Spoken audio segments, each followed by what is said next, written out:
गीता जी अध्याय 9 श्लोक संख्या 2-3। राजविद्या राजगुह्यं पवित्रमिदमुत्तमम् प्रत्यक्षावगमं धर्म्यं सुसुखं कर्तुमव्ययम् अश्रद्धानाः पुरुषाः धर्मस्यास्य परन्तप अप्राप्य मां निवर्तन्ते मृत्यु संसार वर्त्मनि।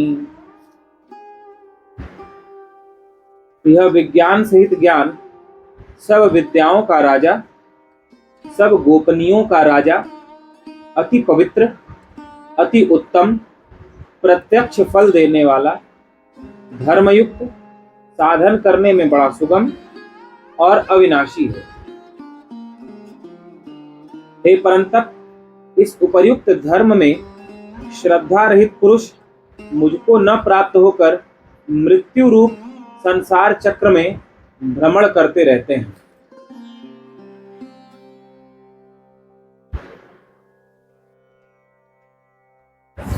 भगवान श्री कृष्ण 9वें अध्याय में सबसे पहले इस 9वें अध्याय की महिमा कहते हैं। भगवान कहते हैं, हे अर्जुन, यह जो मैं तुम्हें राजयोग देने जा रहा हूं, यह राजयोग बड़ा महत्वपूर्ण है, सभी साधनाओं में श्रेष्ठ है, सभी योग में श्रेष्ठ है। इसे जान लेने के बाद कुछ जानना शेष नहीं रहता।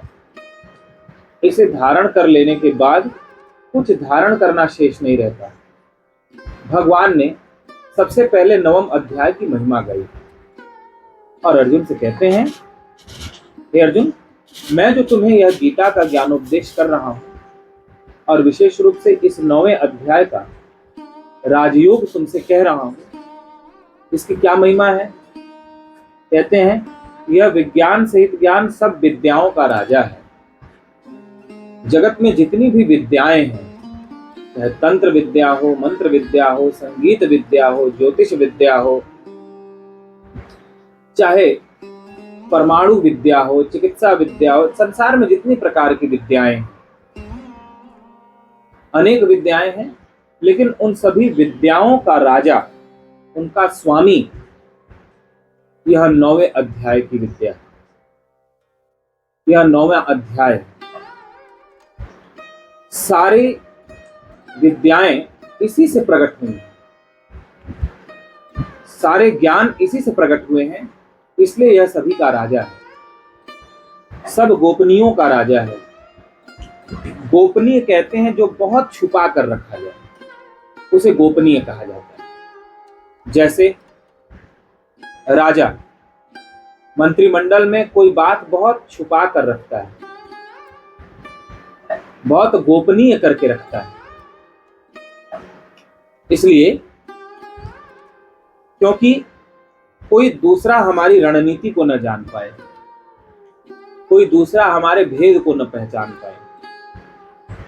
तो इस प्रकार गोपनीय रखने वाली जितनी भी चीजें हैं, कोई पति पत्नी अपने में कुछ बातें गोपनीय रखते हैं, भाई भाई अपने बातें गोपनीय रखते हैं, परिवार के सदस्य परिवार तक अपनी बातें गोपनीय रखते हैं। कोई पति पत्नी तक ही सीमित रखता है, कोई पत्नी पत्नी तक ही सीमित रखती है, बाल बच्चों को भी उस बात का पता नहीं होने देती। कुछ ऐसी भी बातें जीवन में होती हैं, बाल बच्चे, कुछ ऐसी बातें होती हैं जो माता पिता को भी नहीं मालूम होने देते, अपने तक ही गोपनीय रखते हैं, गुप्त रखते हैं। तो परिवार के सदस्य भी कुछ बातें ऐसी होती हैं जो अपने सदस्य तक ही गुप्त रखते हैं, गोपनीय रखते हैं, किसी और को पता नहीं होने देते। तो हमारे जीवन में बहुत सी गोपनीय बातें होती हैं, समाज में बहुत सी गोपनीय बातें होती हैं, प्रदेश में बहुत सी गोपनीय बातें होती हैं, राष्ट्र में बहुत सी गोपनीय बातें होती हैं। लेकिन सभी गोपनीय में जो सबसे गोपनीय बात है, सबसे गोपनीय विद्या है, सबसे गुप्त रखने वाली विद्या है, गुप्त रखने वालों में भी गुप्त, गुप्त से भी गुप्त विद्या है।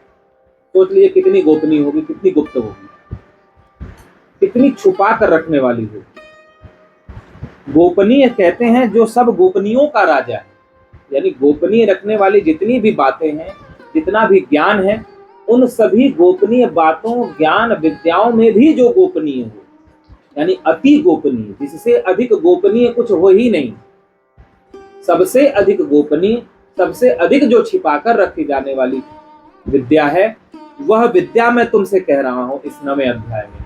उस विद्या का नाम है राजयोग। वह राजयोग मैं तुम्हें दे रहा हूं। फिर कहते हैं यह अति पवित्र है। जैसे हम गंगा में स्नान करते हैं तो अपने को अति पवित्र अनुभव करते हैं, मंदिर में जाते हैं या कोई अनुष्ठान करा देते हैं महीने भर का, हफ्ते भर का, तो उस यज्ञ में, अनुष्ठान में सम्मिलित होकर के अपने को बड़ा पवित्र महसूस करते हैं। भगवान कहते हैं यह जो विद्या है यह अति पवित्र है। संसार में जितनी भी पवित्र चीजें हैं, चाहे वो तीर्थ हो, गंगा हो, यमुना हो, सरस्वती हो, सभी पवित्र में भी जो सबसे पवित्र है वो यह 9वें अध्याय की विद्या है, 9वें अध्याय का राजयोग। वह मैं तुमसे कहने जा रहा हूं। जो इस अति पवित्र विद्या को धारण करता है, भगवान का कहना है कि वह भी अति पवित्र हो जाता है। इससे अधिक पवित्र करने वाली विद्या और कुछ भी नहीं। संसार में और कुछ भी ऐसा उपाय नहीं है जो हमारे मन, बुद्धि, चित्त को अति पवित्र करने वाला हो। सबसे अधिक पवित्र करने वाली कोई विद्या है तो वो गीता के 9वें अध्याय का राजयोग भगवान ने कहा। तो कहते हैं यह अति उत्तम है, यानी सबसे श्रेष्ठ है। एक होता है चलो ठीक है, अच्छा है, दूसरा है बहुत अच्छा है, तीसरा होता है सबसे अच्छा है।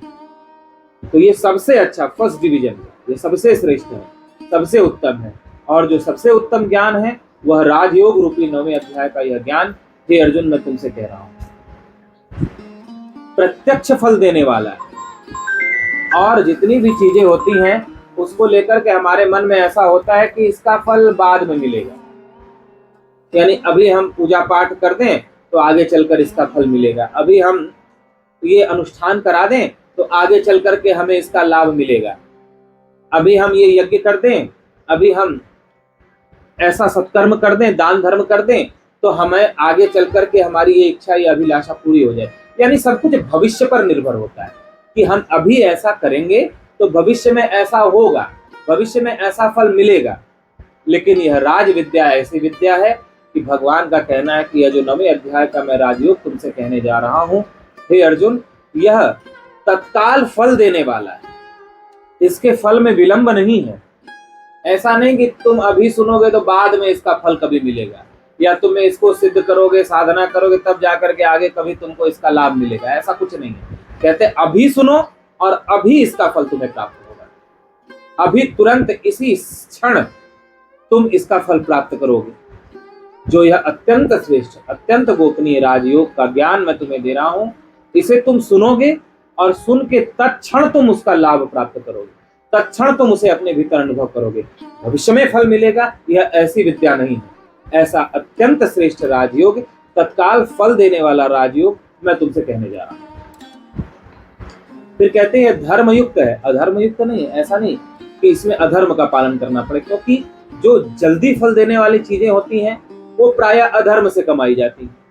अधर्म और पाप से आप कुछ भी पाप प्राप्त करना चाहोगे तो जल्दी प्राप्त कर लोगे। भगवान कहते हैं कि ये जल्दी प्राप्त हो रहा है, तत्काल इसका फल मिल रहा है, तो इसका अर्थ यह नहीं है कि यह अधर्मयुक्त है, बल्कि धर्मयुक्त है, बल्कि यही सबसे बड़ा धर्म है। इससे श्रेष्ठ कोई धर्म भी नहीं है। संसार भी जितने भी प्रकार के धर्म हैं, उन सभी धर्मों में सबसे श्रेष्ठ धर्म यह 9वें अध्याय का धर्म है, यह राजयोग रूपी धर्म है जो मैं तुमसे कहने जा रहा हूं। फिर कहते हैं साधना करने में बड़ा सुगम है। ऐसा नहीं है कि इसकी इतनी प्रशंसा मैं तुम्हारे पास कर रहा हूं कि यह सभी विद्याओं में श्रेष्ठ है, इससे बड़ी कोई विद्या नहीं है, यह सबसे गुप्त है, सबसे गोपनीय है, इससे गुप्त कोई ज्ञान नहीं है, यह तत्काल फल देने वाला है, प्रत्यक्ष फल देने वाला है। ये जो मैं इसकी बड़ाई कर रहा हूं तुम्हारे पास, तो ऐसा नहीं है कि इसको पाना बड़ा कठिन है, इसको साधना बड़ा कठिन है। कहते हैं साधन में बड़ा सुगम है, यानी बहुत सरल साधना है। इससे सरल साधना कुछ है ही नहीं, इससे श्रेष्ठ साधना कुछ है ही नहीं, और इससे सरलता से होने वाली साधना कुछ नहीं। बाकी सब में परिश्रम है, सब में कुछ ना कुछ मेहनत करना पड़ेगा। ध्यान लगाने में भी मेहनत है, जप करने में भी मेहनत है, बाकी सब साधना में मेहनत है, भक्ति के सभी अन्य प्रकल्पों में मेहनत है। लेकिन भगवान कहते हैं 9वें अध्याय का जो राजयोग है, इसमें कोई परिश्रम नहीं है, ये बहुत सरल, बहुत सुगम है और अविनाशी है। यह अविनाशी है, यह कभी नष्ट नहीं होता। जिसने इसे एक बार धारण कर लिया जीवन में, वह कभी नष्ट नहीं होता। यह योग कभी नष्ट नहीं होता। कई बार ऐसा देखा जाता है कि आप और कोई साधना कर रहे हो, तो वो करते करते करते थोड़े दिनों के बाद वो समाप्त हो जाता है, मन नहीं लगता तो उसको छोड़ देते हैं। कहते हैं लेकिन इसको एक बार जिसने अपने जीवन में धारण कर लिया, वह कभी नष्ट होता ही नहीं, सदा के लिए वह धारण हो जाता है, जन्म जन्मांतर के लिए धारण हो जाता है। इसलिए यह अविनाशी है, जो इसे धारण करता है वह भी अविनाशी हो जाता है। फिर कहते हैं हे परंतप, इस उपर्युक्त यानी ऊपर में मैंने तुम्हें जो भी इस 9वें अध्याय के ज्ञान की, इस राजयोग की महिमा बताई, इस उपर्युक्त धर्म में श्रद्धा रहित पुरुष, इसमें जो श्रद्धा रखने वाले पुरुष हैं, जो इसमें श्रद्धा रखते हैं कि हाँ भगवान ठीक कह रहे हैं, भगवान ठीक कह रहे हैं कि यह समस्त विद्याओं का राजा है, भगवान ठीक कह रहे हैं कि सभी ज्ञान में यह उत्तम है, भगवान ठीक कह रहे हैं कि यह गोपनीयों में भी अति गोपनीय है, भगवान ठीक कह रहे हैं कि यह तत्काल फल देने वाला है, भगवान ठीक कह रहे हैं कि यह साधन में बड़ा सरल है, भगवान ठीक कह रहे हैं कि इसे जान लेने के बाद कुछ जानना बाकी नहीं रहता, इसे पा लेने के बाद कुछ पाना शेष नहीं रहता, इसे जान लेने वाला, धारण करने वाला अविनाशी हो जाता है। ये सब भगवान ठीक कह रहे हैं, कुछ भी गलत नहीं कह रहे हैं। ऐसा जो मेरी बात पर पूरी आस्था रखता है, विश्वास रखता है, श्रद्धा रखता है, वह मुझको न श्रद्धा रहित पुरुष मुझको न प्राप्त होकर मृत्यु रूप संसार चक्र में भ्रमण करते हैं। जो श्रद्धा रखते हैं वो तो मृत्यु रूप संसार से तर जाते हैं, लेकिन जो श्रद्धा नहीं रखते हैं वह मृत्यु रूप संसार में बार बार भ्रमण करते रहते हैं, बार बार जन्मते और मरते हैं। और जो श्रद्धा युक्त होकर यानी मेरी बातों पर विश्वास करके इसे धारण कर लेते हैं, उन्हें फिर संसार में आना जाना नहीं पड़ता, वो उसी क्षण मुक्त हो जाते हैं जिस क्षण धारण करते हैं। उसमें विलंब नहीं होता, इसके फल में देरी नहीं होती, तत्काल फल मिलता है। तो अब यह विद्या क्या है, यह ज्ञान क्या है जिसकी भगवान इतनी बड़ाई कर रहे हैं, जिसे राजयोग कहा गया।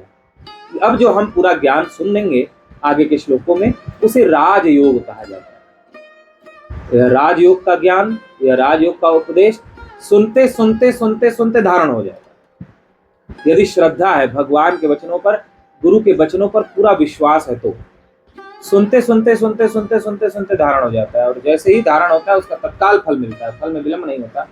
और समस्त विद्याएं इसी से प्रकट होती हैं, समस्त योग इसी से प्रकट होते हैं। यह सभी की जननी है, सबसे उत्तम, सबसे श्रेष्ठ है। तो वह क्या ज्ञान है जिसकी भगवान स्वयं अपने मुख से इतनी बड़ाई कर रहे हैं, आगे के श्लोकों में इसकी चर्चा हम लोग कल से अब श्रवण करेंगे। बोलिए गीता माता की जय।